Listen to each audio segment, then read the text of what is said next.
ಈ 3 ಅಕ್ಷರಗಳಲ್ಲಿ ಸೃಷ್ಟಿಯ ಸ್ಥಿತಿ, ಮನಸ್ಸಿನ ಚಟುವಟಿಕೆಗಳು, ಎಚ್ಚರದ ಸ್ಥಿತಿ, ಕನಸಿನ ಸ್ಥಿತಿ, ಆರಂಭದ ಸ್ಥಿತಿ, ಜೀವಿ, ಜಗತ್ತು, ಜ್ಞಾನದ ಸ್ಥಿತಿ, ಸೂಕ್ಷ್ಮದೇಹ, ಸ್ಥೂಲದೇಹ, ಸತ್ವ, ರಜಸ್ಸು ಮತ್ತು ತಮೋಗುಣಗಳು, ಭೂತ, ವರ್ತಮಾನ ಮತ್ತು ಭವಿಷ್ಯ, ಆರಂಭ, ಮಧ್ಯ ಮತ್ತು ಅಂತ್ಯ ಇವಿಷ್ಟು ಇದೆ ಎಂದು ತಿಳಿಯುತ್ತದೆ.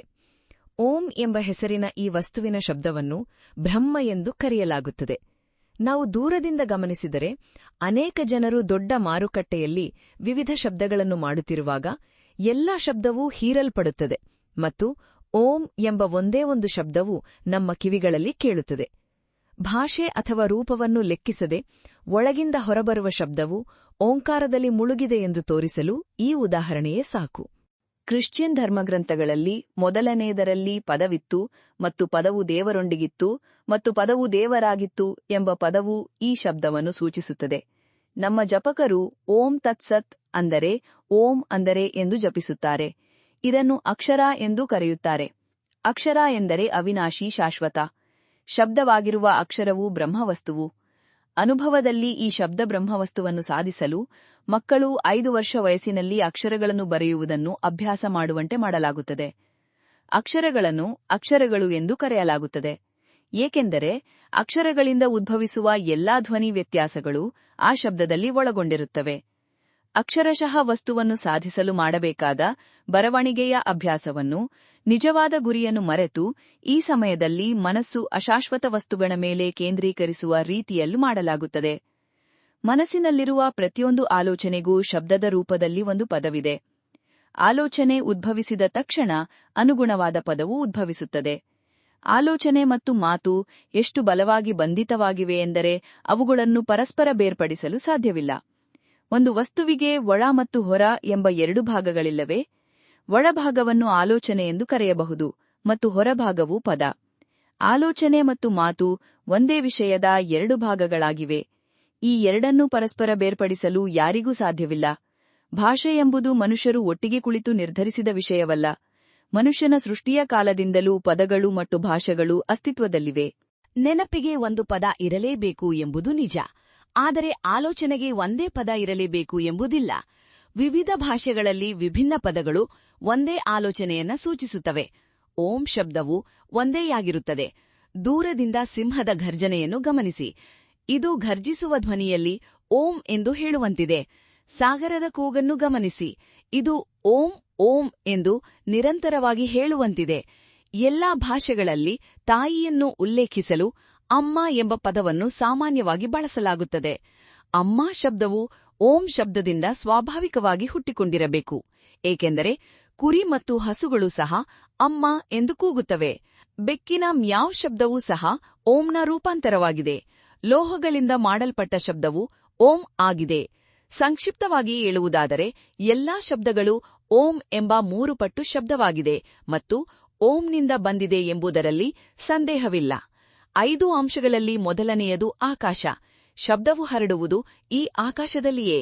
ಏಕಾಂತ ಆಕಾಶದಲ್ಲಿ ಓಂ ಎಂಬ ಒಂದೇ ಶಬ್ದ ಕೇಳಿಸುತ್ತದೆ. 2 ಹುಬ್ಬುಗಳ ನಡುವಿನ ಅಂತರ ಪಿಂಗಳ್ನಾಡಿಗಳಿಂದ ಅಂತಹ ಅದ್ಭುತವಾದ ಶಬ್ದವು ಉತ್ಪತ್ತಿಯಾಗುತ್ತದೆ. ನೀವು ಅದನ್ನು ತ್ರಿಕೋನದಲ್ಲಿರಿಸಿ ಧ್ಯಾನಿಸಿದರೆ ಯೋಗವು ಸುಲಭವಾಗಿ ಪ್ರಾಪ್ತಿಯಾಗುತ್ತದೆ. ಈ ಅಭ್ಯಾಸವನ್ನು ಜನಸಂದಣಿ ಇಲ್ಲದ ಸ್ಥಳದಲ್ಲಿ ಅಥವಾ ಧಾರ್ಮಿಕ ಸ್ಥಳದಲ್ಲಿ ಮಾಡಬೇಕು. ನೀವು ನಿಮ್ಮ ಇಂದ್ರಿಯಗಳ ಎಲ್ಲಾ ತೆರೆಯುವಿಕೆಗಳನ್ನು ಮುಚ್ಚಿ, ಎಲ್ಲಾ ಇಂದ್ರಿಯಗಳು ಉರಿಯುತ್ತಿರುವ ಗೋಳದಲ್ಲಿರುವ ಸ್ವಯಂ ಪ್ರಕಾಶಮಾನವಾಗಿರುವ ಚಕ್ರಸ್ವರ ಓಂ ಅನ್ನು ಹುಡುಕುವಂತೆ ಮಾಡಬೇಕು. ಯೋಗಾಭ್ಯಾಸದ ಕಣ್ಣುಗಳು ಅದನ್ನು ನೋಡಬೇಕು. ಅವನ ನಾಲಿಗೆ ಅದನ್ನು ಆಂತರಿಕವಾಗಿ ಜಪಿಸಬೇಕು. ಅವನ ಕಿವಿಗಳು ಆ ಜಪವನ್ನು ಕೇಳಬೇಕು.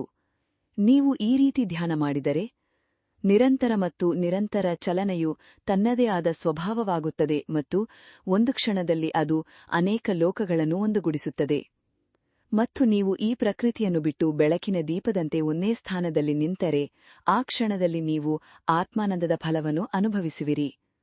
ಆದರೆ ಮನಸ್ಸು ಮೊದಲು ಒಂದು ಕ್ಷಣವೂ ಏಕತೆಯ ಮೇಲೆ ಕೇಂದ್ರೀಕರಿಸುವುದು ಕಷ್ಟ. ಅತ್ಯಂತ ತೀವ್ರವಾದ ಉತ್ಸಾಹದಿಂದ ಸಾಧಕನು ಆ ಮನಸ್ಸನ್ನು ಹಿಡಿದು ಎಳೆದುಕೊಂಡು ಏಕತೆಯನ್ನು ಹುಡುಕುವಂತೆ ಮಾಡಿದರೂ ಅದು ಅದನ್ನು ಹುಡುಕಿದಂತೆ ಅದರ ಹತ್ತಿರ ಹೋಗುತ್ತದೆ. ಅದು ಸ್ವಲ್ಪ ದಣಿದಿದ್ದರೆ ಅದು ಸಾಧಕನ ಉತ್ಸಾಹವನ್ನು ತುಂಡುಗಳಾಗಿ ಮುರಿದು ಸಾಧಕನನ್ನು ತನಗೆ ಬೇಕಾದಂತೆ ಮಾಡುವಂತೆ ಮಾಡುತ್ತದೆ. ಆದ್ದರಿಂದ ಸಾಧಕನು ಕ್ಷೋಭೆಗೊಳಗಾಗದ ಹೃದಯವನ್ನು ಹೊಂದಿರುವ ಬುದ್ಧಿವಂತ ವ್ಯಕ್ತಿಯಾಗಿರಬೇಕು ಮತ್ತು ಮನಸ್ಸನ್ನು ಬಂಧಿಸಿ ನಿಗ್ರಹಿಸಿ ಏಕತೆಗೆ ನಿರಂತರವಾಗಿ ನಿರ್ದೇಶಿಸಬೇಕು. ಈ ರೀತಿಯಾಗಿ ಕೆಲವು ದಿನಗಳವರೆಗೆ ಮುಂಡುತನದಿಂದ ನೀವು ಅಭ್ಯಾಸ ಮಾಡುವಾಗ ಆ ತ್ರಿಕೋನದೊಳಗೆ ಮಿಂಚಿನಂತಹ ಒಂದು ರೀತಿಯ ಬೆಳಕು ಕಾಣಿಸಿಕೊಂಡು ಕಣ್ಮರೆಯಾಗುತ್ತದೆ. ನೀವು ಕೆಲವು ನಿಮಿಷಗಳ ಕಾಲ ಹೀಗೆ ಅಭ್ಯಾಸ ಮಾಡುವುದನ್ನು ಮುಂದುವರಿಸಿದರೆ ಜ್ವಾಲೆಯ ಮಿನುಗುವಿಕೆಯಂತಹ ಕಾಂತಿ ಕಾಣಿಸಿಕೊಳ್ಳುತ್ತದೆ. ನೀವು ನಿರಂತರವಾಗಿ ಅಭ್ಯಾಸ ಮಾಡುವುದನ್ನು ಮುಂದುವರಿಸಿದರೆ ನೀವು ಘಂಟೆಯ ಮೊಳಗುವಿಕೆಯಂತಹ ಶಬ್ದವನ್ನು ಕೇಳುತ್ತೀರಿ. ನಂತರ ಅನೇಕ ಸುಂದರ ಯುವತಿಯರು ಮೆರವಣಿಗೆಯಲ್ಲಿ ಬಂದು ಹೋಗುತ್ತಿರುವಂತೆ ಭಾಸವಾಗುತ್ತದೆ. ಅಭ್ಯಾಸ ಮಾಡುವಾಗ ನೀವು ಈ ಎಲ್ಲಾ ದೃಶ್ಯಗಳಿಂದ ಆಕರ್ಷಿತರಾಗಬಾರದು. ಇಚ್ಛಿತ ಫಲಿತಾಂಶವನ್ನು ಸಾಧಿಸಲಾಗಿದೆ ಎಂದು ಯೋಚಿಸುವುದನ್ನು ನೀವು ನಿಲ್ಲಿಸಬಾರದು.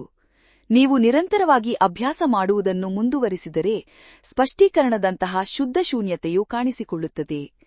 ನೀವು ಈ ಅಭ್ಯಾಸವನ್ನು ಇಗ್ವಾನಾದ ಹಿಡಿತದಿಂದ ಹಿಡಿದಿಟ್ಟುಕೊಂಡು ಭಕ್ತಿಯಿಂದ ಅದಕ್ಕೆ ಅಂಟಿಕೊಂಡರೆ ನಿಮ್ಮ ಆತ್ಮ ಸಾಕ್ಷಾತ್ಕಾರದ ಗುಣಗಳನ್ನು ನೀವು ವಿಶೇಷ ರೀತಿಯಲ್ಲಿ ನೋಡುತ್ತೀರಿ.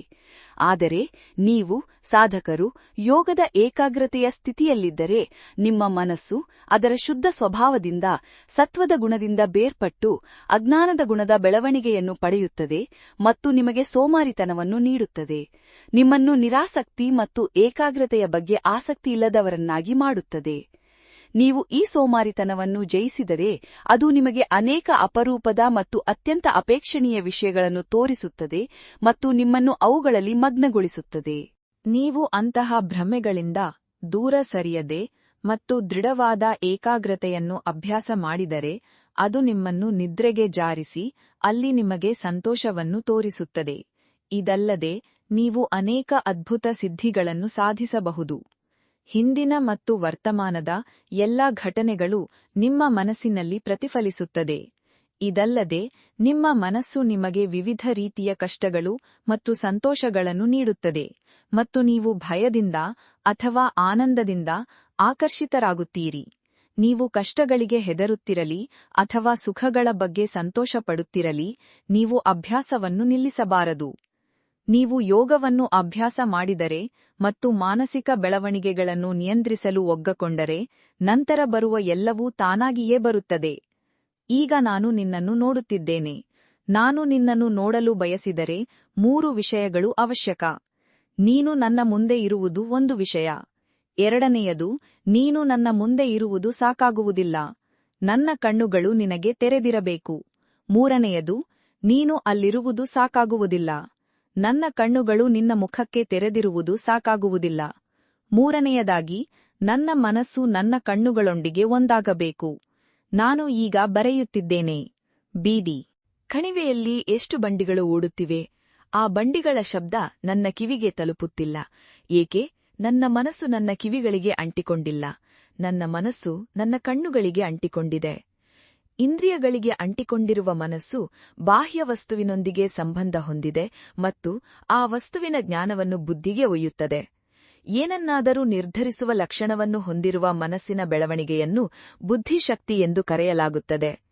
ಆ ವಸ್ತುವಿನ ಈ ಜ್ಞಾನವು ಬುದ್ಧಿಯನ್ನು ತಲುಪಿದ ತಕ್ಷಣ ಅಹಂಕಾರವು ತನ್ನ ತಲೆಯನ್ನು ಎತ್ತುತ್ತದೆ. ಜ್ಞಾನ, ಮನಸ್ಸು, ಬುದ್ಧಿಶಕ್ತಿ ಮತ್ತು ಅಹಂಕಾರದ 4 ಅಂಗಗಳನ್ನು ಒಟ್ಟಿಗೆ ಕಾರಣ ಎಂದು ಕರೆಯಲಾಗುತ್ತದೆ. ಇವು ಮನಸ್ಸಿನ ವಿಭಿನ್ನ ಗುಣಗಳಾಗಿವೆ. ಸಾಗರದಂತೆ ಮನಸ್ಸಿನಲ್ಲಿ ಅಲೆಗಳಂತೆ ಮೇಲೇರುವ ಆಲೋಚನೆಗಳನ್ನು ವೃತ್ತಿಗಳು ಎಂದು ಕರೆಯಲಾಗುತ್ತದೆ. ಆಲೋಚನೆಯು ಒಂದು ಶಕ್ತಿಯಾಗಿರುವ ಶಕ್ತಿಯ ಭಂಡಾರದಿಂದ ಮನಸ್ಸು ಕೆಲವು ಶಕ್ತಿಗಳನ್ನು ತೆಗೆದುಕೊಂಡು ಅವುಗಳನ್ನು ತನ್ನೊಂದಿಗೆ ಒಂದುಗೂಡಿಸುತ್ತದೆ ಮತ್ತು ನಂತರ ಅವುಗಳನ್ನು ನೆನಪಿನ ರೂಪದಲ್ಲಿ ಬಿಡುಗಡೆ ಮಾಡುತ್ತದೆ. ನಾವು ಆಹಾರದಿಂದ ಶಕ್ತಿಯನ್ನು ಪಡೆಯುತ್ತೇವೆ. ಆ ಆಹಾರದಿಂದಲೇ ನಾವು ಚಲಿಸುವ ಮತ್ತು ಚಲಿಸುವ ಶಕ್ತಿಯನ್ನು ಪಡೆಯುತ್ತೇವೆ. ಸೂಕ್ಷ್ಮ ಶಕ್ತಿಗಳನ್ನು ಆಲೋಚನೆಗಳು ಎಂದು ಕರೆಯಲಾಗುತ್ತದೆ.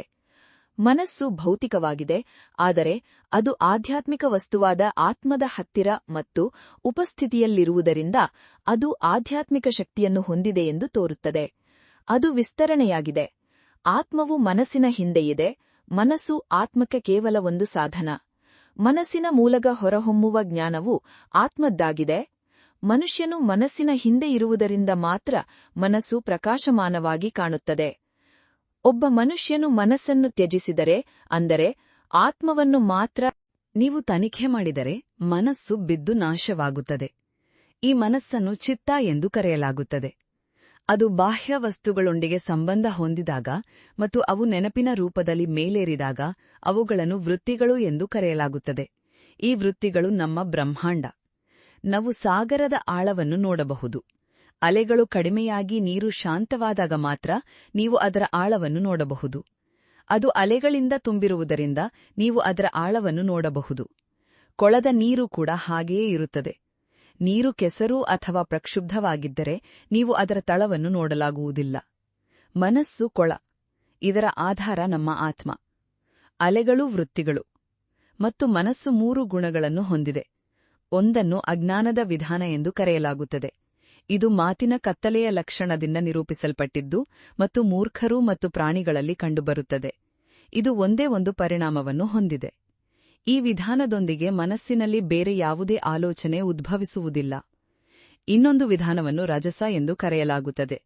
ಈ ವಿಧಾನ ಹೊಂದಿರುವ ಮನಸ್ಸು ಯಾವಾಗಲೂ ಶಕ್ತಿ ಮತ್ತು ಆನಂದವನ್ನು ಬಯಸುತ್ತದೆ. ಇನ್ನೊಂದು ಗುಣವೆಂದರೆ ಸತ್ವಗುಣ. ಇದರ ಲಕ್ಷಣವೆಂದರೆ ಶಾಂತಿ ಮತ್ತು ಶಾಂತತೆ.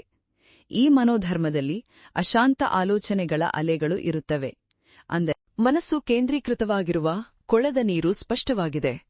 ಅದು ಮಂದವಲ್ಲ, ಆದರೆ ಅದು ಅತ್ಯಂತ ಚುರುಕಾಗಿರುತ್ತದೆ. ಶಾಂತ ಮತ್ತು ಸಂತೋಷದಿಂದ ಇರುವುದು ಅಪರಿಮಿತ ಶಕ್ತಿಯ ಸಂಕೇತ. ಚುರುಕಾಗಿರುವುದು ಸುಲಭ. ನೀವು ಲಗಾಮುಗಳನ್ನು ಸಡಿಲಗೊಳಿಸಿದರೆ ಕುದುರೆಗಳು ಓಡುವುದನ್ನು ನೀವು ನೋಡಲು ಸಾಧ್ಯವಿಲ್ಲವೇ? ಎಲ್ಲರೂ ಇದನ್ನು ಮಾಡಬಹುದು. ಆದರೆ ಲಗಾಮುಗಳನ್ನು ಬಿಗಿಯಾಗಿ ಹಿಡಿದುಕೊಂಡು ಸಂಯಮವಿಲ್ಲದೆ ಹುಚ್ಚುಚ್ಚಾಗಿ ಓಡುತ್ತಿರುವ ಕುದುರೆಯನ್ನು ನಿಯಂತ್ರಿಸಬಲ್ಲವನು ತಜ್ಞ. ನಿಮಗೆ ಹೆಚ್ಚಿನ ಚುರುಕುತನ ಮತ್ತು ಶಕ್ತಿ ಏಕೆ ಬೇಕು? ಲಗಾಮುಗಳನ್ನು ಜಾರಿಕೊಳ್ಳಲು ಬಿಡುವುದೇ ಅಥವಾ ಲಗಾಮುಗಳನ್ನು ಬಿಗಿಯಾಗಿ ಹಿಡಿದು ನಿಯಂತ್ರಿಸುವುದೇ? ಶಾಂತ ವ್ಯಕ್ತಿಯನ್ನು ಆತ್ಮರಹಿತ ವ್ಯಕ್ತಿ, ಶಕ್ತಿಹೀನ ವ್ಯಕ್ತಿ ಎಂದು ಭಾವಿಸಬಾರದು. ಸತ್ವಗುಣದ ಪ್ರಬಲ ಗುಣವೆಂದರೆ ಮಾನಸಿಕ ಸಾಮರ್ಥ್ಯಗಳು ಸಂಯಮದಿಂದ ಕೂಡಿರುತ್ತದೆ. ಅಸ್ಥಿರತೆ ದೌರ್ಬಲ್ಯವನ್ನು ಸೂಚಿಸುತ್ತದೆ. ಸಂಯಮವು ಶಕ್ತಿಯನ್ನು ಸೂಚಿಸುತ್ತದೆ. ಮನಸ್ಸು ಯಾವಾಗಲೂ ತನ್ನ ನೈಸರ್ಗಿಕ ಸತ್ವಸ್ಥಿತಿಯನ್ನು ಪಡೆಯಲು ಮತ್ತು ಅದರಲ್ಲಿ ಉಳಿಯಲು ಬಯಸುತ್ತದೆ. ಆದರೆ ಇಂದ್ರಿಯಗಳು ಅದನ್ನು ಹೊರತೆಗೆದು ಅದನ್ನು ಬಳಲುವಂತೆ ಮಾಡುತ್ತವೆ.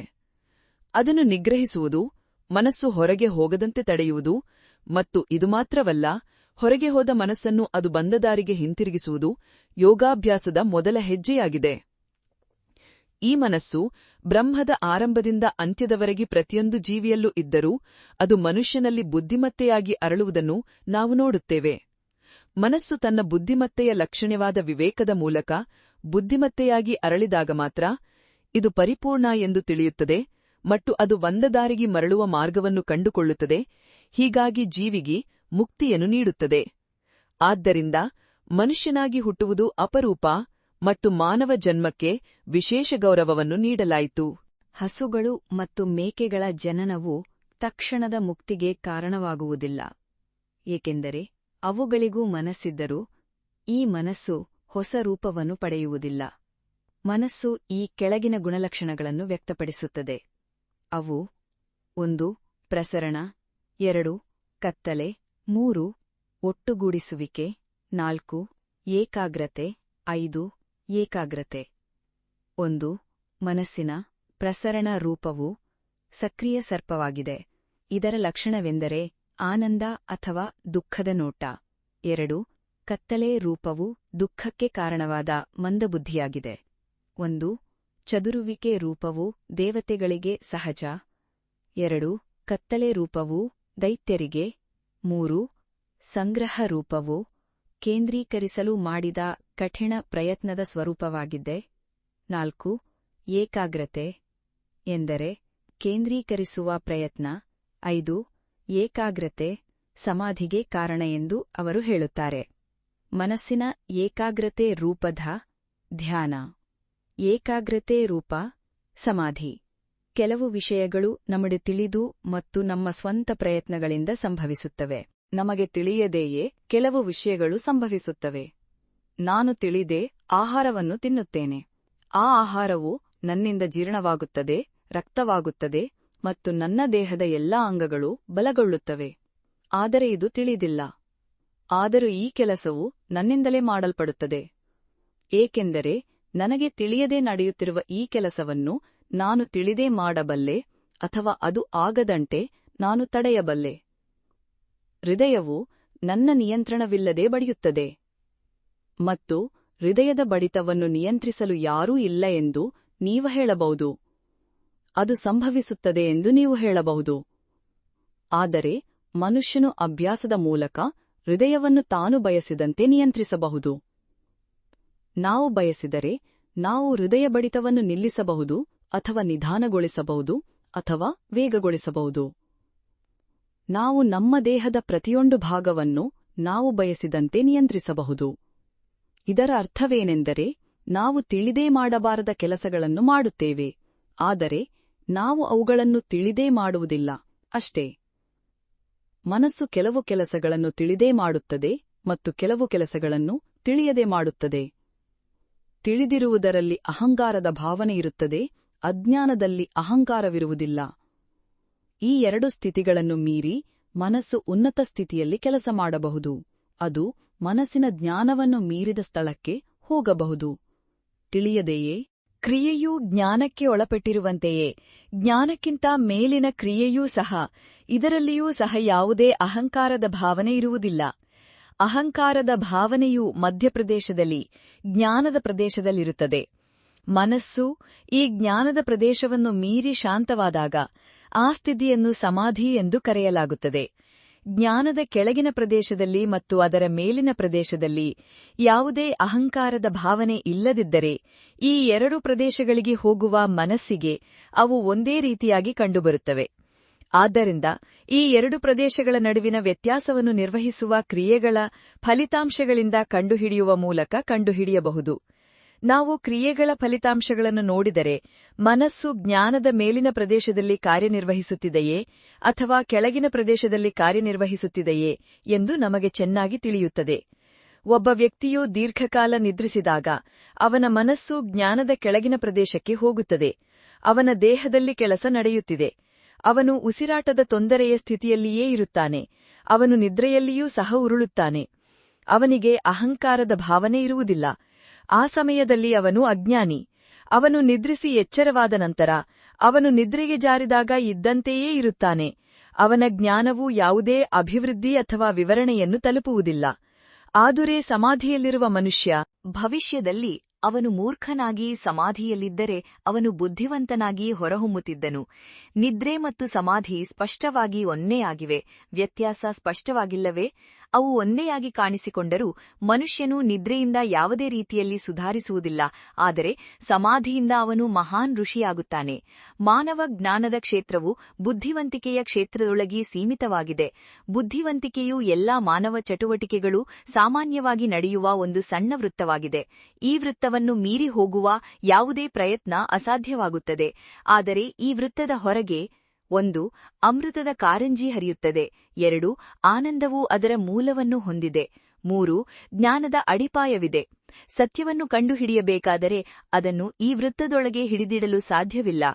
ಯುಕ್ತಿ ಹೇಳುವುದೇನೆಂದರೆ 1. ನಾನು ಪ್ರಬುದ್ಧ ಸಂದೇಹವಾದಿ. 2. ಅದು ಇದೆಯೋ ಇಲ್ಲವೋ ಎಂದು ನನಗೆ ಖಚಿತವಾಗಿ ತಿಳಿದಿಲ್ಲ. 3. ಅದು ಇದೆ ಎಂದು ನಾನು ಸ್ಥಾಪಿಸುತ್ತೇನೆ. ಅದು ಅಸ್ತಿತ್ವದಲ್ಲಿಲ್ಲ ಎಂದು ನಾನು ಸ್ಥಾಪಿಸುತ್ತೇನೆ. 4. ನಾನು ಮಾಯೆಯ ಮಗ, ಆದ್ದರಿಂದ ಜಗಜಲಪ್ಪ. ಬುರುಟು 5. ನನ್ನನ್ನು ನಂಬಬೇಡಿ. ಆದುದರಿಂದ ಸತ್ಯವನ್ನು ಕಂಡುಹಿಡಿಯಲು ಬುದ್ಧಿವಂತಿಕೆ ಸಾಕಾಗುವುದಿಲ್ಲ. ನಮ್ಮ ನೀತಿಯ ತತ್ವಗಳು, ನಮ್ಮ ನೈತಿಕತೆಗಳು, ನಮ್ಮ ಸಾಮಾಜಿಕ ನಿಯಮಗಳು ಇವೆಲ್ಲವೂ ಜ್ಞಾನದ ವೃತ್ತದ ಹೊರಗೆ ಸ್ಥಾಪಿಸಲ್ಪಟ್ಟಿವೆ. ನಾವು ಈ ವೃತ್ತದೊಳಗೆ ವಾಸಿಸುತ್ತಿದ್ದರೆ ನಾವು ಧರ್ಮದ ಪ್ರಕಾರ ಬದುಕಬಹುದು ಮತ್ತು ನಮ್ಮ ಸ್ವಾಭಿಮಾನವು ದೊಡ್ಡದಾಗಿದೆ ಎಂದು ಸ್ಥಾಪಿಸಬಹುದು.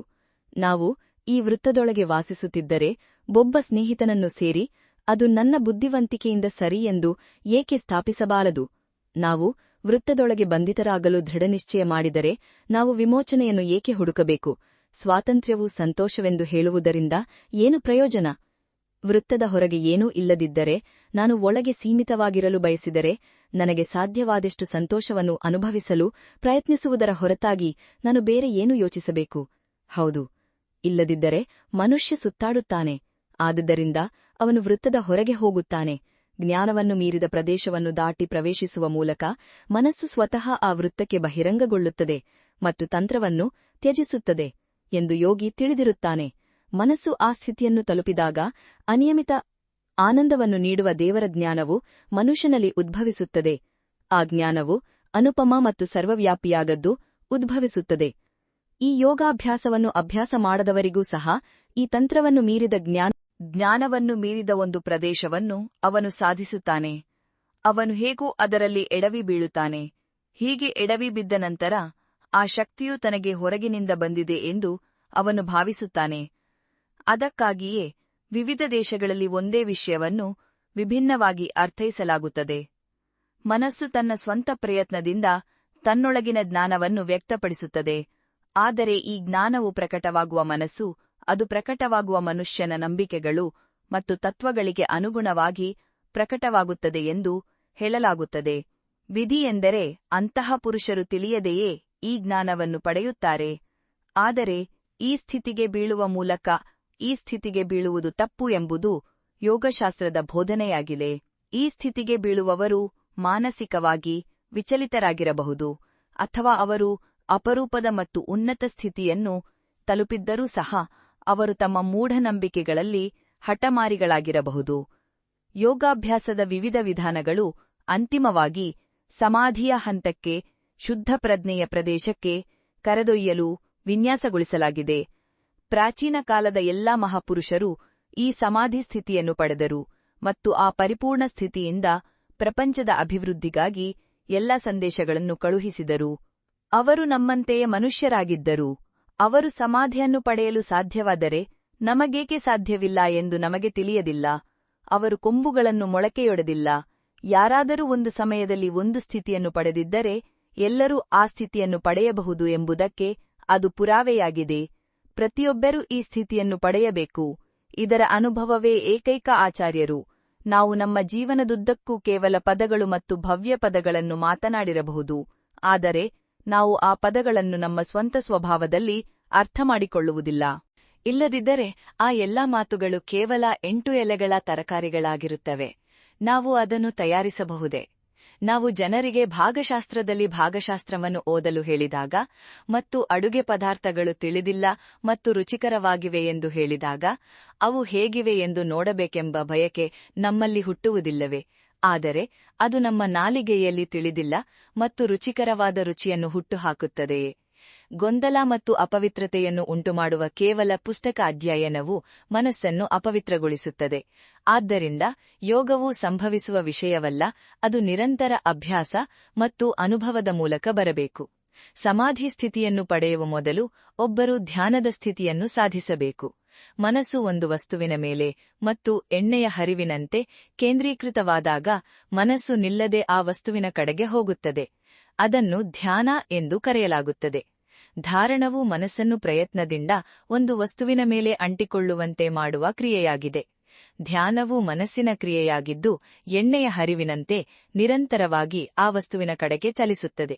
ಮನಸ್ಸು ಸಂಪೂರ್ಣವಾಗಿ ಬೇರ್ತಟ್ಟು ಒಂದೇ ಆಗಿ ಎಲ್ಲೆಡೆ ಇದ್ದು ಸತ್ತಿರುವ ಮನಸ್ಥಿತಿಯನ್ನು ಸಮಾಧಿ ಎಂದು ಕರೆಯಲಾಗುತ್ತದೆ.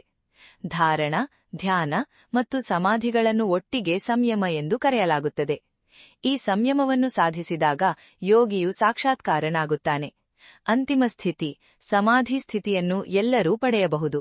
ಗೋಪಾಲಕರು ಸಹ ಅದನ್ನು ಪಡೆಯಬಹುದು. ಬಿಬಿಲಿಕಾಧಿ ಈ ಸ್ಥಿತಿಯನ್ನು ತಲುಪುವ ಪ್ರತಿಯೊಬ್ಬ ಬ್ರಾಹ್ಮಣನೂ ಒಂದು ಹಂತದಲ್ಲಿ ಅದನ್ನು ಪಡೆಯಲೇಬೇಕು. ಈ ಸಮಾಧಿಯನ್ನು ಮುಖ್ಯವಾಗಿ 2 ವರ್ಗಗಳಾಗಿ ವಿಂಗಡಿಸಲಾಗಿದೆ. ಒಂದು ಸಂಪ್ರಜ್ಞ ಸಮಾಧಿ, ಇನ್ನೊಂದು ಅಸಂಪ್ರಜ್ಞ ಸಮಾಧಿ. ಸಂಪ್ರಜ್ಞ ಸಮಾಧಿಯಲ್ಲಿ ಪ್ರಕೃತಿಯನ್ನು ನಿಯಂತ್ರಿಸಲು ಅಗತ್ಯವಿರುವ ಎಲ್ಲಾ ಶಕ್ತಿಗಳೂ ಉದ್ಭವಿಸುತ್ತವೆ. ಈ ಸಂಪ್ರಜ್ಞ ಸಮಾಧಿ 4 ವಿಧವಾಗಿದೆ. 1. ಸವಿತರ್ಕ. ಸವಿತರ್ಕ ಸಮಾಧಿ ಎಂದ್ರೆ ಮನಸ್ಸು ಎಲ್ಲಾ ವಸ್ತುಗಳಿಂದ ಬೇರ್ಪಟ್ಟು ಮತ್ತೆ ಯಾವುದಾದರೂ ವಸ್ತುವಿಗೆ ಅಂಟಿಕೊಳ್ಳುತ್ತದೆ. ಸಾಂಖ್ಯಶಾಸ್ತ್ರಗಳ ಪ್ರಕಾರ ಧ್ಯಾನಕ್ಕಾಗಿ 2 ರೀತಿಯ ವಸ್ತುಗಳಿವೆ. ಒಂದು ಪ್ರಕೃತಿಯ 24 ರೂಪಗಳು, ಇನ್ನೊಂದು ಆತ್ಮನ್ ಪುರುಷ. ಮನಸ್ಸು ಕಿವಿಯ ಅಡಿಪಾಯ ಎಂದು ನಾವು ಈಗಾಗಲೇ ಹೇಳಿದ್ದೇವೆ. ಸಾಂಖ್ಯರು ಹೇಳುತ್ತಾರೆ, ಈ ಮನಸ್ಸು ಪ್ರಕೃತಿಯ ಶಕ್ತಿಗಳನ್ನು ಹೀರಿಕೊಳ್ಳುತ್ತದೆ ಮತ್ತು ಅವುಗಳನ್ನು ಆಲೋಚನೆಯಾಗಿ ವಿಸ್ತರಿಸುತ್ತದೆ. ವಸ್ತು ಮತ್ತು ಶಕ್ತಿಯ ಉತ್ಪಾದನೆಗೆ ಒಂದು ಪ್ರಾಥಮಿಕ ಕಾರಣವಿರಬೇಕು. ಈ ಎರಡರ ಒಕ್ಕೂಟ ಇರಬೇಕು. ಇದನ್ನು ಅವ್ಯಕ್ತ ಎಂದು ಕರೆಯಲಾಗುತ್ತದೆ. ಇದನ್ನು ಮೀರಿ ಪುರುಷನಿದ್ದಾನೆ. ಅವನ ಲಕ್ಷಣವೆಂದರೆ ಜ್ಞಾನ. ಜ್ಞಾನವೇ ಶಕ್ತಿ. ನಾವು ಒಂದು ವಸ್ತುವನ್ನು ತಿಳಿದುಕೊಳ್ಳಲು ಪ್ರಾರಂಭಿಸಿದಾಗ ನಮಗೆ ಆ ವಸ್ತುವಿನ ಮೇಲೆ ಅಧಿಕಾರವಿರುತ್ತದೆ. ಆದ್ದರಿಂದ ಮನಸ್ಸು ತನ್ನ ಮನಸ್ಸನ್ನು ವಿಭಿನ್ನ ತತ್ವಗಳ ಮೇಲೆ ಕೇಂದ್ರೀಕರಿಸಿದರೆ ಆ ತತ್ವಗಳು ಮನಸ್ಸು ಹೇಳುವುದನ್ನು ಕೇಳಬೇಕು.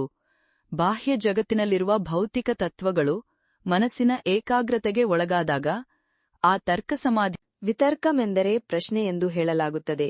ಸವಿತರ್ಕ ಎಂದರೆ ಪ್ರಶ್ನಿಸುವುದು. ಋಷಿಗಳು ಆ ತತ್ವಗಳನ್ನು ಪ್ರಶ್ನಿಸಬಹುದು. ಇದರಿಂದ ಅವರು ತಮ್ಮ ಸತ್ಯ ಮತ್ತು ಶಕ್ತಿಗಳನ್ನು ಮನುಷ್ಯನಿಗೆ ಬಹಿರಂಗಪಡಿಸಬಹುದು. ಶಕ್ತಿಗಳನ್ನು ಪಡೆದಾಗ ಮಾತ್ರ ಮುಕ್ತಿ ಸಿಗುತ್ತದೆ.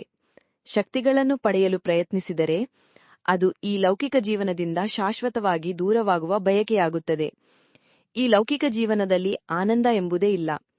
ಇಲ್ಲಿ ಆನಂದವನ್ನು ಹುಡುಕುವ ಎಲ್ಲಾ ಪ್ರಯತ್ನಗಳು ವ್ಯರ್ಥ. ಮನುಷ್ಯನು ಈ ಸತ್ಯವನ್ನು ಸ್ಪಷ್ಟವಾಗಿ ತಿಳಿದಿದ್ದರೂ ಅನುಭವದ ಮೂಲಕ ಅದನ್ನು ತಿಳಿದುಕೊಳ್ಳುವುದು ಅಪರೂಪ. ಅನುಭವದ ಮೂಲಕ ಆ ಸತ್ಯವನ್ನು ಅವನು ತಿಳಿದಿದ್ದರೆ ಅವನು ಈ ವಿಶ್ವದಿಂದ ಹೊರಗೆ ಹೋಗಿ ಮುಕ್ತನಾಗುತ್ತಾನೆ. ಅದೇ ಧ್ಯಾನದಲ್ಲಿ ಮನುಷ್ಯನು ಆ ತತ್ವಗಳನ್ನು ಸಮಯ ಮತ್ತು ಸ್ಥಳದ ನಿಯಂತ್ರಣದಿಂದ ಮುಕ್ತಗೊಳಿಸಿದರೆ ಅದನ್ನು ನಿರ್ವಿಧಾರಕ ಸಮಾಧಿ ಎಂದು ಕರೆಯಲಾಗುತ್ತದೆ. ಧ್ಯಾನವು ಒಂದು ಹೆಜ್ಜೆ ಮುಂದೆ ಹೋಗುತ್ತದೆ ಮತ್ತು ಮನಸ್ಸು ಸ್ವಯಂ ಮುಸುಕುಗಳ ಮೇಲೆ ಕೇಂದ್ರೀಕೃತವಾಗಿರುತ್ತದೆ ಮತ್ತು ಸಮಯ ಮತ್ತು ಸ್ಥಳದ ನಿಯಂತ್ರಣದಿಂದ ಮುಕ್ತವಾಗಿರುತ್ತದೆ. ಹಾಡಿನೊಳಗೆ ಧ್ಯಾನ ಮಾಡಿದಾಗ ಅದು ಬುದ್ಧಿವಂತಿಕೆಯ ಸಾರ, ಅಂದರೆ ಬುದ್ಧಿವಂತಿಕೆಯದು ಎಂದು ಹೇಳಲಾಗುತ್ತದೆ. ಅದೇ ಧ್ಯಾನದಲ್ಲಿ ಸಮಯ ಮತ್ತು ಸ್ಥಳದ ನಿರ್ಬಂಧಗಳನ್ನು ತೆಗೆದುಹಾಕಲಾಗುತ್ತದೆ ಮತ್ತು 5 ಅಂಶಗಳ ಮೇಲೆ ಧ್ಯಾನ ಮಾಡಲಾಗುತ್ತದೆ. ಅದನ್ನು ನಿರ್ವಿಸಾರ ಎಂದು ಕರೆಯಲಾಗುತ್ತದೆ. ಸಮಾಧಿ ಎಲ್ಲಾ ಭೌತಿಕ ಮತ್ತು ಸೂಕ್ಷ್ಮ ಅಂಶಗಳನ್ನು ತ್ಯಜಿಸಲಾಗುತ್ತದೆ ಮತ್ತು ಮನಸ್ಸು ಧ್ಯಾನಸ್ಥನ ಮನಸ್ಸಾಗುತ್ತದೆ. ಮನಸ್ಸು ಮನಸ್ಸಿನ ಮೇಲೆಯೇ ಸತ್ವವನ್ನು ಧ್ಯಾನಿಸಿದಾಗ ಅದನ್ನು ಸಗಂಧ ಎಂದು ಕರೆಯಲಾಗುತ್ತದೆ. ಮನಸ್ಸು ಸ್ವತಃ ಧ್ಯಾನದ ವಸ್ತುವಾದಾಗ ಮನಸ್ಸು ಪ್ರಬುದ್ಧವಾಗುತ್ತದೆ ಮತ್ತು ಕೇಂದ್ರೀಕೃತವಾಗುತ್ತದೆ ಮತ್ತು ಭೌತಿಕ ಮತ್ತು ಸೂಕ್ಷ್ಮ ವಸ್ತುಗಳ ಎಲ್ಲಾ ಆಲೋಚನೆಗಳು ಹಿಂದೆ ಉಳಿಯುತ್ತವೆ ಮತ್ತು ಮನಸ್ಸಿನ ಸತ್ವ ಗುಣಲಕ್ಷಣಗಳು ಮಾತ್ರ ಉಳಿದಿರುವಾಗ ಅದನ್ನು ಅಸ್ಮಿತ ಸಮಾಧಿ ಎಂದು ಕರೆಯಲಾಗುತ್ತದೆ. ಮನಸ್ಸಿನಲ್ಲಿ ವಾಸನೆಗಳ ರೂಪದಲ್ಲಿ ಆಲೋಚನೆಗಳು ಅಡಗಿರುತ್ತವೆ. ವಾಸನೆಗಳ ರೂಪದಲ್ಲಿ ಅಡಗಿರುವ ಈ ಆಲೋಚನೆಗಳನ್ನು ಬೀಜಗಳು ಎಂದು ಕರೆಯಲಾಗುತ್ತದೆ. ಸರಿಯಾದ ಸಮಯ ಬಂದಾಗ ಈ ವಾಸನೆಗಳು ಮತ್ತೆ ಎದ್ದು ಅಲೆಗಳ ರೂಪದಲ್ಲಿ ಹೊರಗೆ ಹರಿಯುತ್ತವೆ ಮತ್ತು ಹರಡುತ್ತವೆ. ಆದರೆ ನಾವು ಈ ವಾಸನೆಗಳನ್ನು ನಾಶ ಮಾಡಿ ಮನಸ್ಸನ್ನು ಕೊಂದರೆ, ಅಂದರೆ ನಾವು ವಾಸನೆ ಮತ್ತು ಮನಸ್ಸಿನಿಂದ ವಂಚಿತರಾದರೆ ಸಮಾಧಿ ಬೀಜರಹಿತವಾಗುತ್ತದೆ. ಸಮಾಧಿಯ ಬೆಂಕಿ ಆ ಬೀಜವನ್ನು ಹುರಿಯುತ್ತದೆ. ನಂತರ ಬೀಜಗಳ ಕೊರತೆಯಿಂದಾಗಿ ಈ ಜೀವವೃಕ್ಷವು ಮೊಳಕೆ ಒಡೆಯಲು ಅವಕಾಶವಿಲ್ಲ ಮತ್ತು ಈ ಜನನ ಮತ್ತು ಮರಣದ ಜೀವನ, ಸಂಸಾರ ಅಂದರೆ ಸಂದರ್ಭಗಳು ಸಹ ಹಾಳಾಗುತ್ತದೆ. ಬುದ್ಧಿಹೀನತೆಯ ಸ್ಥಿತಿ, ಜ್ಞಾನವನ್ನು ಮೀರಿದ ಸ್ಥಿತಿ ಹೇಗೆ ಇರಲು ಸಾಧ್ಯ? ಕೆಲವರು ಕೇಳಬಹುದು. ಜ್ಞಾನವನ್ನು ಮೀರಿದ ಸ್ಥಿತಿ ಎಂದರೆ ಜ್ಞಾನವಿಲ್ಲದ ಸ್ಥಿತಿಯಲ್ಲ, ಆದರೆ ಜ್ಞಾನವಿಲ್ಲದ ಸ್ಥಿತಿ, ಇದು ಅತ್ಯುನ್ನತ ಸ್ಥಿತಿ, ಪರಿಪೂರ್ಣ ಸ್ಥಿತಿಯಾಗಲು ಇದೇ ಕಾರಣವಲ್ಲವೇ? ಈ ಸಮಾಧಿಯನ್ನು ನಿರಂತರವಾಗಿ ಪಠಿಸುವುದರಿಂದ ಏನು ಪ್ರಯೋಜನ? ಕೆಲವರು ಕೇಳಬಹುದು. ಪ್ರಯೋಜನವೆಂದರೆ ಒಳ್ಳೆಯದು ಮತ್ತು ಕೆಟ್ಟದ್ದಕ್ಕೆ ಕಾರಣವಾದ ಎಲ್ಲಾ ಸುಗಂಧಗಳು ನಾಶವಾಗುತ್ತವೆ. ಒಳ್ಳೆಯದು ಮತ್ತು ಕೆಟ್ಟದ್ದಕ್ಕೆ ಕಾರಣವಾದ ಎಲ್ಲಾ ವಿವಿಧ ಸುಗಂಧಗಳು ನಾಶವಾದಾಗ ಆತ್ಮವು ತನ್ನ ಎಲ್ಲಾ ಕಳಂಕಗಳನ್ನು ತೆಗೆದುಹಾಕಿದ ಚಿನ್ನದಂತೆ ತನ್ನದೇ ಆದ ಬೆಳಕಿನಲ್ಲಿ ಹೊಳೆಯುತ್ತದೆ. ಆಗ ಮನುಷ್ಯನು ತನಗೆ ಜನ್ಮವಿಲ್ಲ ಎಂದು ನೋಡುತ್ತಾನೆ. ಅವನು ದೇಹದ ರೂಪದಲ್ಲಿ ಸಾಯುತ್ತಾನೆ. ಅವನು ಮತ್ತೆ ಹುಟ್ಟಿಲ್ಲ, ಏಕೆಂದರೆ ಅವನು ಮತ್ತೆ ಹುಟ್ಟಿಲ್ಲ. ಸೂರ್ಯನಿಲ್ಲ ಎಂದು ಅವನಿಗೆ ಖಚಿತವಾಗಿ ತಿಳಿದಿದೆ.